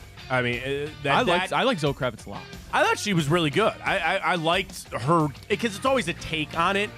Anne Hathaway's didn't do it for me. Didn't really do it for me. Didn't do it for me. I would say Michelle Pfeiffer. I mean, that's, again, I would maybe say Lee Merriweather way back in the day. But, yeah, Michelle Pfeiffer's was the best. She was really good. This day, 2020, I guess that I could ask you this for a TV or a movie, but it is what it is. The Last Dance, Episode 1 premiered this day, 2020. Perfect timing, man. I didn't really watch it. Oh, my God. It's really interesting. And now, is it a Michael Jordan propaganda piece? Kind of. So wait till the Kings drops. What's that? When LeBron's drops? Oh. Yeah, I'd watch that. But, I mean, Jordan, I think it was perfect because it got released like Tiger King during the pandemic. So you're sitting at home just going nuts. You're looking for something to watch. Also try to distract you from LeBron's final run, but that's just me. It is what it is. The Last Dance is all about Michael Jordan being, like, it's built up for Jordan to be the best. Now, there are stories. He tells you the flu game was actually a food poisoning game. He was hungover. He says it was a seafood pizza. Who orders a seafood pizza, by the way? The stuff about Rodman was interesting, where he goes to Phil Jackson. He's like, Phil, you got to let him go. You got to let him go to Vegas for 2 days to get this out. He has to go pull him out of Carmen Electra's bed. And that kind of stuff is interesting. But it is a Michael Jordan propaganda piece. Then just the memes and the gifs that you get out of it. And I took that personally. Yeah. You know, that kind of stuff is where it was at. Where he's laughing at the tablet. It was good. I liked it. I enjoyed it. I don't know if I'll ever, maybe I need to put that on the list as a rewatch, but The Last Dance aired this day, 2020. This day, 2018, John Dorsey had his pre-draft availability. I'd play some of the sound, but we don't really have. But anyway, he just talked about the fit of the quarterback, and you listen back to it, and you realize he dropped some nuggets about Baker Mayfield. He wasn't talking about Baker, but he was, without us actually knowing it a week before the draft. This day, 2018. Also this day, 2018, Denzel Ward had his pre-draft visit with the Browns, and I said, get him. I don't need an edge rusher. I need a corner. They made the right pick, and he is a very, very, very, very, very, very good player. Nordonia alum, baby. Well done there. This day, 2016, there was a report that if the Browns traded the number 2 pick to the Eagles, it would be for a first and a third in the 2016-17 years. Eventually, they did trade that pick away. They took Carson Wentz. Maybe you could have taken, I don't know, but that's exactly what happened. This day, 2014, the Blue Jackets won their first ever playoff game in franchise history. We are light years away from it, buddy. We'll get back there one day. Pretty serious one. I remember this day. This day, 2013, Boston PD apprehended Dzhokhar Sarnaev, the Boston Marathon situation. And again, you and I are talking about the day that it happened. And the news, like, there are a few days that I've ever sat down to, like, watch breaking news, like something's happening. That was one, and the other one was when President Obama announced that they got Osama bin Laden. And I remember, because a buddy of mine, I was in college when that happened, and a buddy of mine was really into the news, and he texted all of us, he goes, you want to turn the TV on, everybody's saying he's about to announce it. And you're like, oh my God. But when they apprehended him, man, this day, 2013. This day, 1997 NFL Draft. Orlando Pace goes number 1 overall. Of course, Ohio State goes to the St. Louis Rams as a pick from the Jets. He's in the Hall of Fame. This is a pretty good draft. Darrell Russell goes second. Sean Springs out of Ohio State goes third. Peter Boulware goes fourth. Hall of Famer Walter Jones goes 6th to the Seahawks. James Ferrier in that first round. Kansas City, 13th overall. Tight end at California, Hall of Famer Tony Gonzalez goes in this draft. Of course, the Browns had no picks in this one. Hall of Famers in this one. Walter Jones, Orlando Pace, Tony Gonzalez, Rondé Barber, and Jason Taylor, both third-round picks, find their way to Canton out of this draft this day, 1997. This day, 1995, the Oklahoma City bombing. Too young for me to remember, but again, and then this day, 1993, the Waco siege ended. You know about that? That's Did you watch crazy. Waco? Yeah. crazy stuff, man. This day, 1948, the ABC television company began broadcasting. This day, 1948. What's your favorite network? CBS, NBC, ABC? I don't really have a favorite network. Well, you got to pick one, and then all the offshoots of all of it. Man, I don't Probably know. ABC. I guess ABC. I guess maybe that's where it's at. This day, 1775, the Battle of Lexington, which started the Revolutionary War. What a time. Very happy birthday goes out to Al Unser Jr., former Browns linebacker. Do you know who Al Unser Jr. is? No. IndyCar. Wally Rayner, former Browns linebacker. Troy Polamalu. I know who that is. Near top of the list of Browns tormentors. Indians tormentor Joe Mauer celebrating a birthday today. Maria Sharapova, Candace Parker. I'm not wishing Kelly Olynyk a birthday. Tore out Kevin Love's shoulder. I'll never forgive him from that. Tim Curry, the actor.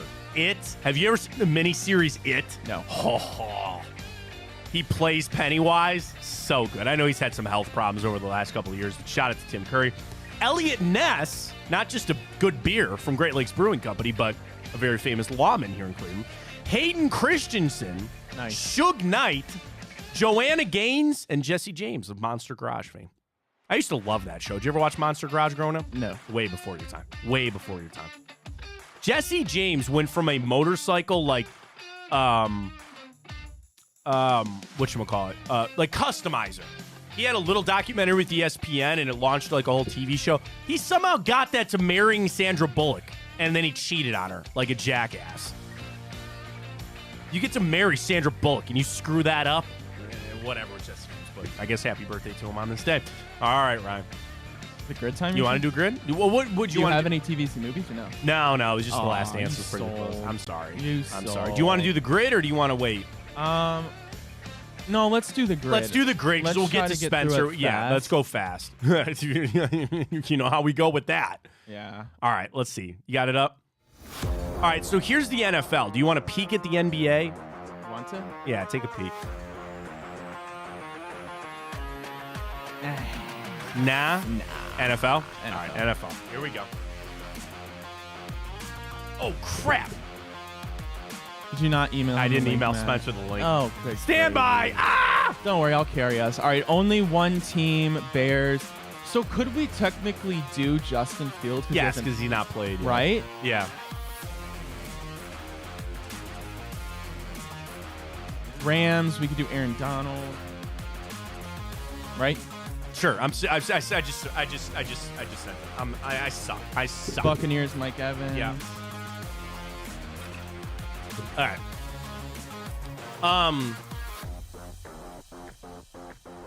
Where do you want to start? All right, lock in here. I'm just trying to just quickly run through some guys here to see if any fit here with any of these things.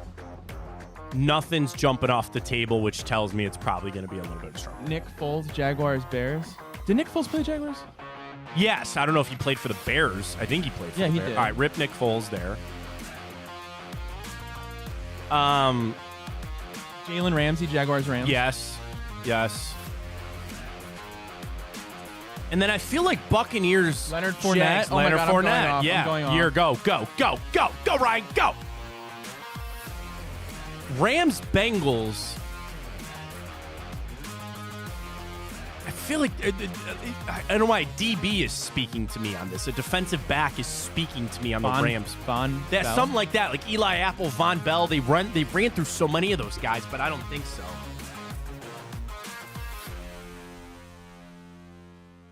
All right, Bengals. Andy Dalton doesn't work for any of those. Wait a minute. Did Dalton play for the Bears? Why do I feel like he did? But I feel like don't he know did if too. I don't know. If he did. I feel like he did. He did. No, he did. Yep. I knew. Two more. All right, come on now. We got time. We got time. Send it up here. You were on fire. No. You were rocking here.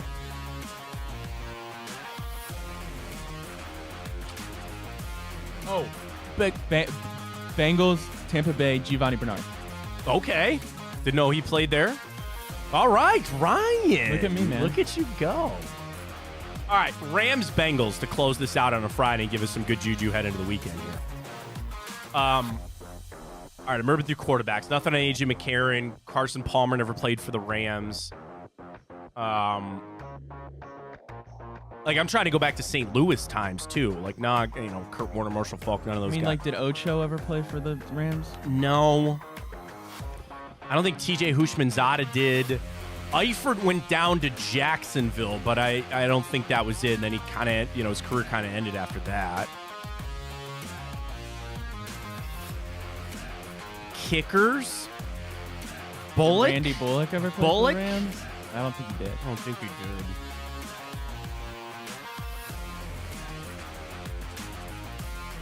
Jeff Driscoll. You knew he was our magic guy. I know he played for the Bengals. Did Josh Johnson play for the Bengals? I think so. We're no on Fitzpatrick. McCown doesn't work here. Andy Dalton was never the Rams.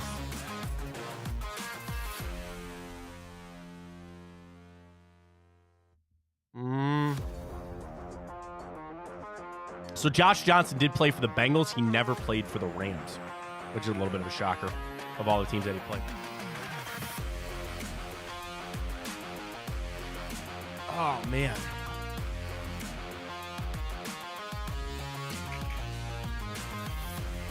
Dude, if we can't get this one and it's just the one hanging out there for us, damn, is that going to bother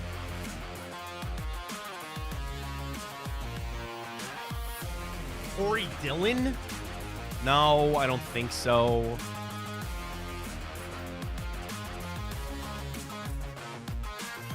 No, yeah, he went up to New England.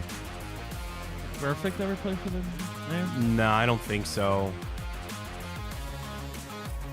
God, man, there's got to be... Son of a gun.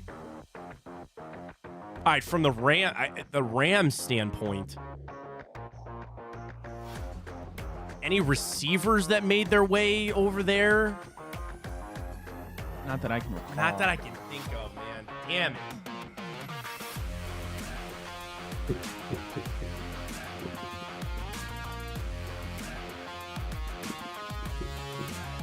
I don't know, man. This is going to be a tough one for us. Unless lightning strikes here in a couple of minutes. If we have to, I would say rip Jeff Driscoll. But I don't know that for sure. Because they...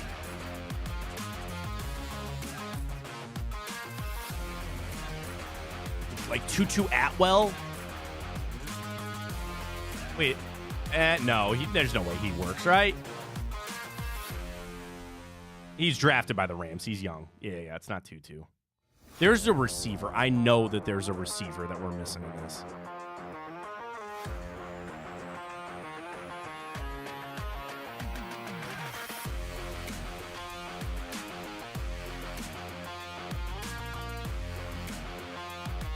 Oh, man.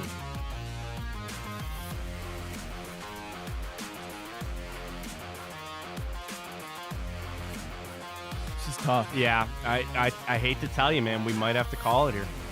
We might have to call it. Might as well. I wasn't feeling good about it. I didn't feel good about it. Let's check the one that we didn't get. That's Bears-Bengals. Wait, what did we miss? Rams, Bengals. Only 28. Andrew Whitworth. Oh, my God. How did we miss Ryan Fitzpatrick. Really? Unless it's lying to me. I didn't think he played for the Rams. I mean, we didn't do bad. That's not many people. No, but we should have gotten that. I think that's who I was thinking of. But anyway. All right, let's do this. Let's catch our break. We come back. Spencer Davies going to join us. We have a lot of Cavs and Magic to get to with Spencer, Hoop Industry, Cavs Insider. He's here if you want. You just want to do it? All right, let's get right to it. Spencer joining us as always, man. Appreciate your time. Follow him on Twitter @SpinDavies on Instagram as well. Spencer, happy playoff time. We're a day away. It's exciting. I started this morning, Spencer, by saying I'm just going to be solely focused on this playoff run. I know it's been up and down for the Cavs. I know the regular season certainly impacts the postseason, but I think a week off helped this team. I'm just coming in with just such a fresh mindset with the Cavs. Spencer Davies, welcome to the show, buddy. Got to ask you, where's your mindset starting with this Cavs team starting tomorrow with the playoffs? Yeah, it's a clean slate, Matt. Let's be honest. It's just one of those things where you can stew on what happened Sunday for as long as you want to, but the fact of the matter is they got to where they wanted to. They got a home court advantage, and they're playing a team that's just kind of what they were last year, coming into this with no experience with their core. They've got a year under their belt now of all of whatever they've heard for the last, 4 or 5 months, and now they're looking to prove everybody else wrong. And I mean, the main thing that's been in practice this week has been talking about physicality and making sure that you match that intensity and that strength.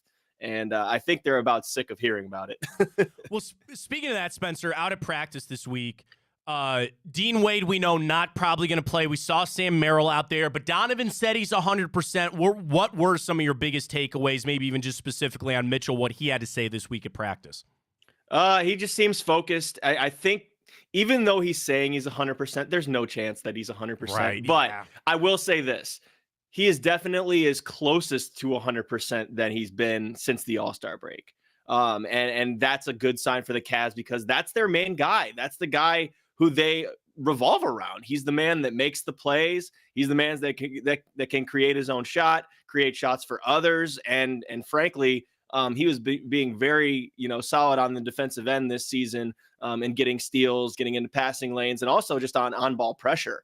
So the fact that he's able to kind of be able to make cuts a little bit more now, have a little bit more burst than he did when he first got back from that knee injury is a big sign for the Cavs. And, he's also got a chip on his shoulder because of how bad he played against New York last playoffs. So my biggest takeaway from Donovan is that he's coming into this with a lot of confidence mentally and physically. Spencer Davies joining us, of course. Follow him on Twitter at Spin Davies, Hoop Industry, Cavs Insider there for Fan Nation as well. Spencer, I ran through some of the matchups that I'm looking at for this series. Want your thoughts. Number one, Banchero, maybe Mobley, Allen, because then I think about Wagner, and if you want to put Mobley out on him. And then the other one is Jalen Suggs, whether he's going to be defending Garland or if he's going to be on Donovan Mitchell coming up the court. Which of those, if any, a different one, what matchups do you see being the most important for this series? Yeah, I'm really looking forward to Jalen Suggs and Donovan Mitchell just because they're kind of built the same way. As you know, Jalen Suggs, coming into the draft, he was a guy that they were talking about. He's a football player. He's a quarterback. He's kind of rock solid. He's definitely been really good defensively his entire career when he's been healthy. And he's definitely kind of gotten better as an offensive player as well, shooting and scoring. He's just been a little inconsistent on that end. So I'm looking forward to that matchup. But you bring up Banchero, and that's interesting to me because Paolo is definitely more of a stronger frame, right? He's got a lot of size at 6'9", 6'10", and he's got a big body, and he's able to kind of force his way inside. And the problem that the Cavs had the last time they faced the Magic was that he was able to get downhill at will, and Franz Wagner was able to get downhill as well, and they were fouling a ton. So they just got to be really, really smart about defending these guys, doing the rule of verticality, making sure that you're not reaching too early or reaching in, on doubles, whatever it may be. So you don't send these guys to the free throw line because that's how they make their money. They're not as consistent of a shooting team. They're going to get the most of their points, off of turnovers that they create and getting to the free throw stripe. So that's the biggest thing, I think, in my mind. With Evan Mobley and Jared Allen, I think the version that you've seen them the last couple weeks is what you're going to get in the playoffs. They're starting to really turn it on as far as being aggressive on their own. And defensively, I don't think you ever have to worry about them because they're going to stand their ground. Evan Mobley's going to cover the entire half court, and Jared Allen's going to be able to reject and alter any shot that comes into the paint. What would you do with Banchero? Would it be, hey, Mobley, this is you, man? And I know Isaac Okoro is giving up some size there. Give Allen down there. I mean, Spencer, I said get Tristan in there and get some body on Paolo a little bit just to get him physical. You talked about it earlier as well. That mindset, the physicality that you heard this week at practice, which is great. Banchero is the one that I think about, or I want Tristan in there legally and make it hard so he's feeling it. But I'm thinking so much, bro. I just go back to that 42-point game that he had. I know the Cavs won that game, and it'd be nice to say, all right, let Banchero do what he wants, and we'll lock everybody else down.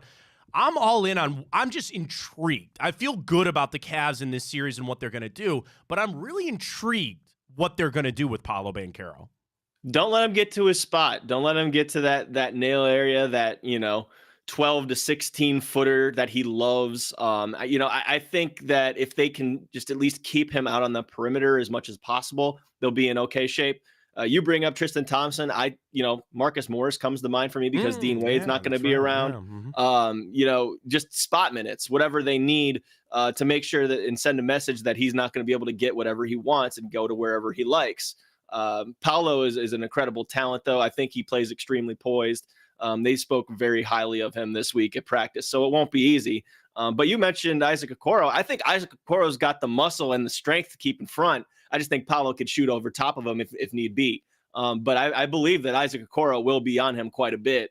But initially in that starting lineup, I feel like there will be a lot of switches. I think Jared Allen will take some of that as well. Especially if Jonathan Isaac's in at the 5, you don't know what they're going to do with Jonathan Isaac. Obviously, Wendell Carter is an option for them at center as well, who's very strong and has had a heck of a season himself.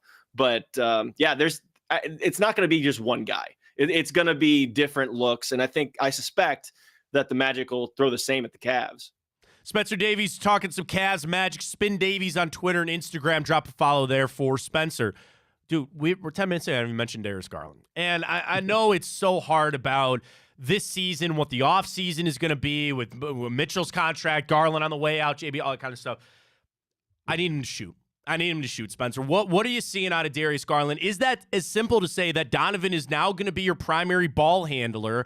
You could even have Karis LeVert bring it up if needed, and we just need Darius Garland to shoot? Where are you at with DG starting this series out? Yeah, he needs to be more aggressive and shoot more, especially if he's not going to go into the paint as much. We know that Orlando not only is strong, but they're very long. That's a lot of pressure. I'm assuming that they're going to send, blitzes. They're going to end up trying to double team Donovan Mitchell. So Darius Garland's going to need to know when to shoot and know when to create for his teammates, and don't get too fancy with it. Don't play with your food. That's something that we know that DG's done in the past, but I think that he's more prepared for this stage at this point. Darius, as a step back 3 shooter, is shooting something around like 42-43%. So that's something that he needs to get to, and needs to get 7 or 8 of them up. Like it's simple as that, especially if Orlando can't match your scoring. If you're making those shots, then there you go.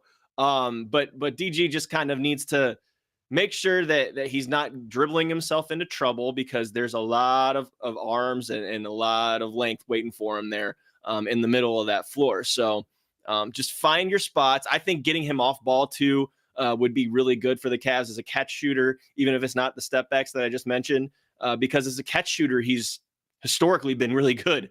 So that's one way to involve yourself in the game. And then he's gotten a lot of credit defensively this year, and that's because he's been more attack minded and aggressive on that side of the ball because of what they've been able to do this year.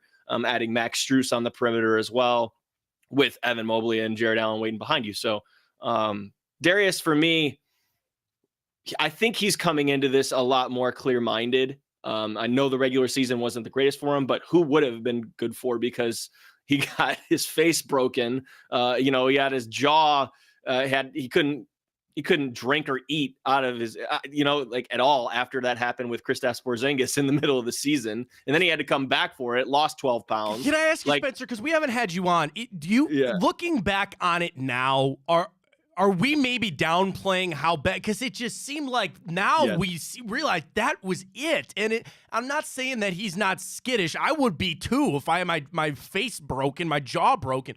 But, dude, we see him get down there sometimes. He just doesn't seem to be the same guy. Was that, now that we know how the regular season played out, and I'm with you, fresh mind, get ready to go for the playoffs now. But I look back on that now, Spencer, and I go, that maybe we didn't understand maybe how big of a deal that was at the time. Yeah, and even JB Bickerstaff said, of course there'd be some trepidation going into the paint, and you've got guys waiting for you. You probably get deja vu. Every What game, if I put my head Spencer, he's down? getting hit in the face, he's getting hit in the chest, and I know he's a shorter guy, he's a guard, it's kind of open up to that, but man, it seems like he's a magnet all of a sudden for it. Yeah, and he had a high free throw rate too before the injury. So, I mean, I feel like it's an anomaly the way that the season's gone, and you know, a lot of people like to pile on to Darius, but I think this is a series and this is a playoff run, more specifically, that he'd like to answer those doubters, and he doesn't want to duck any smoke. Give me another guy, Spencer. You mentioned Strus, Niang, Sam Merrill had 26 off the bench in that one Magic game. Is there somebody else? You mentioned Marcus Morris as well. All acceptable answers. Kind of maybe like the X factor kind of guy that you're looking at for the series for the Cavs. X factor. I guess Strus and Merrill would fit that just because, you know, and Niang included as well, because those are the guys that they went out and got to make sure that there's space on the floor, right? You can shoot. You can make sure that there's a little bit more, you know, dynamic of an attack in your sets than per usual. A lot of pick and rolls last year against New York that they couldn't really, you know, figure out and shoot. And New York was just sniffing them out. Right now, the Cavs are a little bit more multifaceted. They play with a little bit more pace. And that's a key word that Donovan Mitchell mentioned, that Darius Garland mentioned, is getting it up the floor and make sure you run on these guys, because in the half court, they're tough to beat. They're tough to beat, Orlando is. So give yourself a little bit more of a chance by defending, and then grab that rebound and go. That's, I think, biggest key to beating this Orlando team, is making sure you play with pace and take care of the damn ball. They've had so many boneheaded turnovers and random moments this year, and then they've like snapped a finger and it's gone away, and they've played clean. So, I mean, just make sure that you're not doing anything dumb with the ball in your hands, which is, you know, it sounds mean, but they've done a lot of dumb stuff with the ball in their hands this year. It's funny, Spencer, we had that exact conversation in hour one, and Ryan brought up a good point to say it's not even just the turnovers, it's when they're turning the football, the basketball over. Is it late in the game? He seems to have some throwaways with a minute and a half to go, and you're like, what are you doing? Because that was going to be my next thing, Spencer. When you look at the Magic, what would be the one thing that they want? Because again, what are they? Third in the NBA in turnover rate, the points off the turnovers. They don't shoot a lot of threes. They're not great at it, but you mentioned the free throws. When you look at the Magic, we know how good they are defensively. Cavs are good defensively. What do you think the one thing the Magic want to do to win this series? They want to make sure that Donovan Mitchell can't do anything, because they want to make the Cavs beat them other than Spida. I think that's the obvious answer to that question. I think that they want to continue to put pressure on the rim the way they did the last time they faced Cleveland. And, you know, a lot of that's the Wagner brothers. The Wagner brothers are going to do that. The Wagner brothers are going to drive every Cleveland fan insane in this series. Not only because of that, but don't forget where they went to college. and that's you know, excellent point. You know the connection. But they're entering that Kelly. We talked Kelly Olynyk earlier because it's his birthday. I'm like, just, you know, those guys. Like, I know Joakim Noah's back in the news talking about the Cavs, and he's like, I didn't hate Cleveland, I just hated LeBron.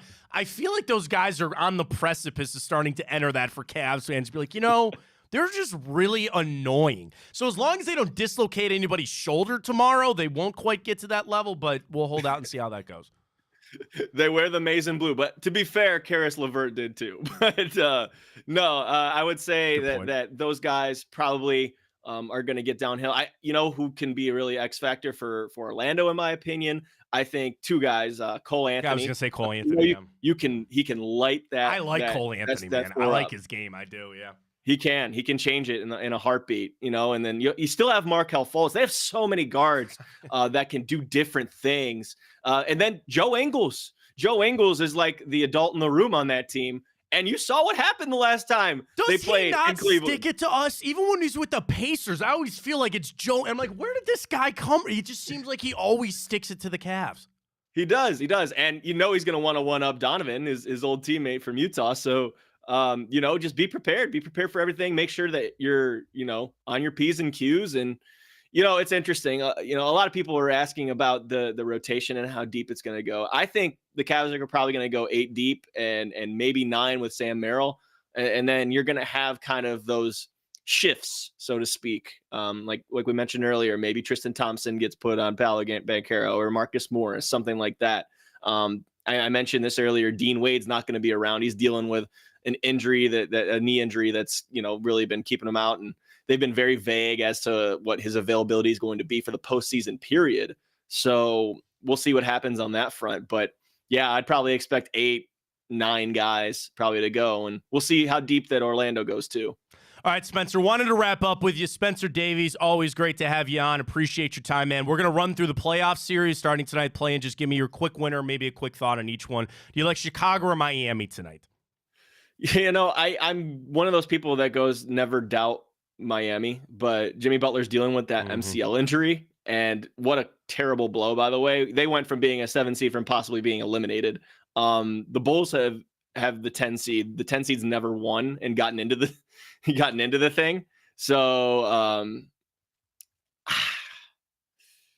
or were they? No, they were the 9. My fault. They were the 9. But I want to say Chicago. But you watch DeMar DeRozan, and I was Kobe White having a career and all that.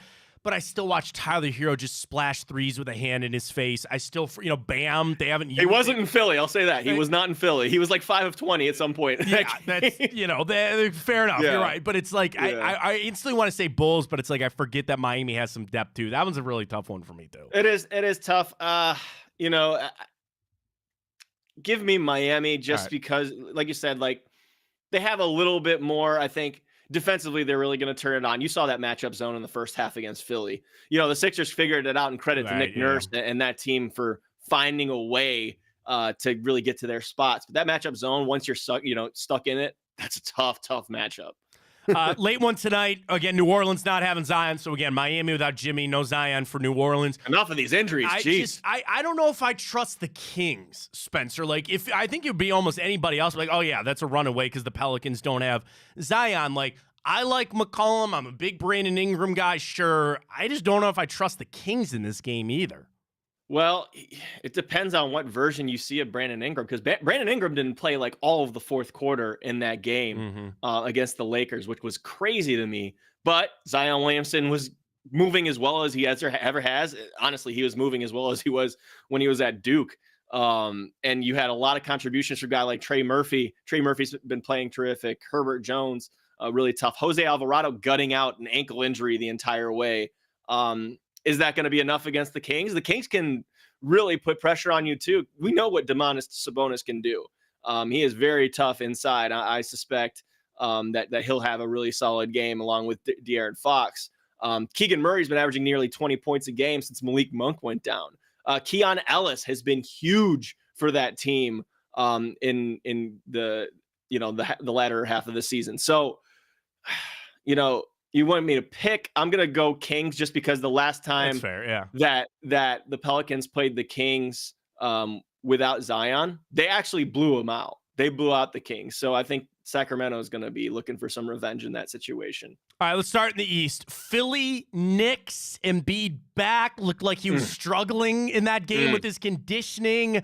Knicks has an intriguing matchup. Spencer, pick one. It is intriguing. It's just so hard to touch not knowing what Joel is going to do, because Joel had to adjust, right, to win that game against Miami. He had to shoot the three. He had to make sure he's getting his teammates involved by passing it. He still got his rebounds, but you could see he wasn't really doing he wasn't banging in the paint for him. Like, he wasn't really doing his thing. He wasn't taking guys off the dribble and making his patented stop and go mid-ranger. So I don't know what Joel Embiid looks like, and that's tough because New York is going to make it hell. They've got two bigs like Isaiah Hartenstein and Mitchell Robinson, who's back now, to make it tough on him. I'm assuming they're going to put OG Anunoby on Tyrese Maxey, and I'm just trying to figure out who's going to stop Jalen Brunson from getting to that corner of the paint and shooting that mid-ranger and using his footwork in there. It's tough. It's really tough. And, credit to them. They go out and get OG. They get Precious Chua to add to this core, and they've been playing well. Miles McBride has been out of his mind off the bench. So I got to take New York, honestly. All right.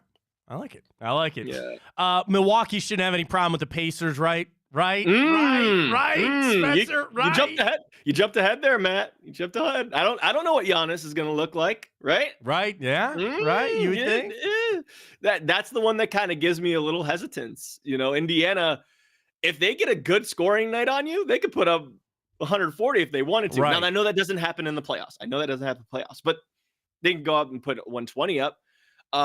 What is Chris Middleton, going to do with Damian Lillard, just them as a 1-2 punch? You're going to get the best out of Bobby Portis. It's tough when you don't have the real head of the snake, right? And Damian Lillard is A1 in the playoffs. I understand that. And Indiana does not defend well out on the perimeter. So maybe not the best of matchups, but I think they're going to give them a run for their money. If Giannis comes back in the middle of the series, I could see the Bucks winning that. I don't know. I think that's going to go at least 6 or 7, but I can't really pick one on that. I'm curious. We assume Boston will be able to take care of whoever wins the game tonight. They seem to be just on this warpath right now, Spencer, to get back. They know the stigma on them. They haven't been able to complete this on out. I think they see, and obviously we know if we advance, we'll have to face them, but Celtics seem like an unstoppable force right now. Yeah, and kudos to Brad Stevens for going out and getting Kristaps Porzingis and Drew Holiday. Drew Holiday earning a payday here at the end of the season. Just a terrific defender, but also just a good table setter. And Jaylen Brown's been playing out of his mind too the last month, and we'll see what happens. Jason Tatum's the one that everyone's going to point at, but I feel like the makeup of this team is just really strong. Derek White.